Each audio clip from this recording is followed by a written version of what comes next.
السلام علیکم۔ محمد ندیم صاحب فیصل آباد کے ایک دفتر میں ملازمت کرتے ہیں۔ وہ اپنے ساتھ پیش آیا ایک واقعہ بیان کرتے ہوئے کہتے ہیں کہ اکثر گھروں میں چھوٹی موٹی کباڑ کی فالتو چیزیں جمع ہوتی رہتی ہیں جو گلیوں میں گھوم پھر کر کباڑ اکٹھا کرنے والوں کو بیچ دی جاتی ہیں۔ ہمارے گھر میں بھی چھوٹی موٹی کباڑ کی چیزیں اکٹھی ہو چکی تھیں۔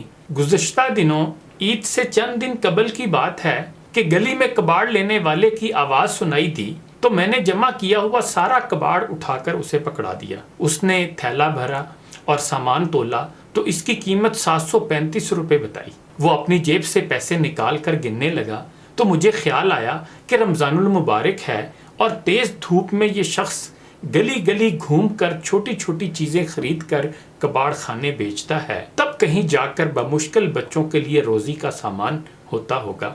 عید بھی سر پر ہے، اگر میں یہ 735 روپے نہ لوں تو مجھے کون سا نقصان ہو جائے گا، لیکن یہی اس غریب کے بچوں کے لیے خوشی کا باعث بن سکتے ہیں، کیونکہ میں نے کسی سے سنا تھا کہ کبھی کبھار انسان کو خلاف توقع کہیں سے کچھ مل جائے تو خوشی دیدنی ہوتی ہے۔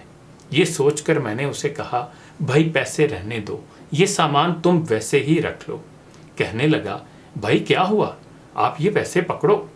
میں نے کہا، رکھ لو بھائی، میری طرف سے بچوں کی عیدی سمجھ کر ہی رکھ لو۔ اس نے تشکرانہ نظروں سے مجھے دیکھا اور دعائیں دیتا ہوا چلا گیا۔ اس سے میرے دل کو بھی ایک عجیب سا روحانی سکون محسوس ہوا۔ پھر میں تیار ہو کر اپنے کام پر چلا گیا۔ جب شام ہوئی تو مینیجر صاحب نے مجھے کمرے میں بلایا۔ میں گیا تو انہوں نے 6500 روپے میرے آگے رکھ دیے۔ میں نے پوچھا، سر یہ کس لیے ہیں؟ تو کہنے لگے، آپ کے بچوں کے لیے عیدی ہے۔ وہ 6500 روپے میرے لیے 65,000 سے کم نہ تھے۔ وہ پیسے لے کر مجھے عجیب سی خوشی ہوئی اور ساتھ ہی یہ خیال آیا کہ اس کباڑ والے کے لیے بھی وہ 735 روپے ہزاروں سے کم نہیں ہوں گے۔ اس وقت میرے ذہن میں اللہ کا فرمان آیا کہ جو میں نے سنا تھا کہ جو اللہ کے راستے میں دیتا ہے اللہ اسے 2 گنا 4 گنا بلکہ اس سے زیادہ کر کے عطا کر دیتا ہے۔ بے شک اللہ پاک نے بھی مجھے کئی گنا کر کے لوٹا دیا۔ یہ ضروری تو نہیں کہ ہر نیکی کا بدلہ فوری مل جائے، کہ اصل عدالت تو روز آخرت لگنی ہے کہ جب ہر نیکی اور بدی کا پورا حساب ہوگا اور ہر عمل کا بدلہ مل کر رہے گا۔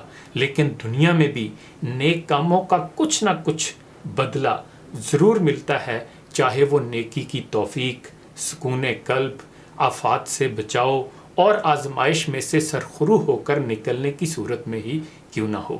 خدا ہمیں صدقہ کرتے رہنے کی توفیق عطا فرمائے۔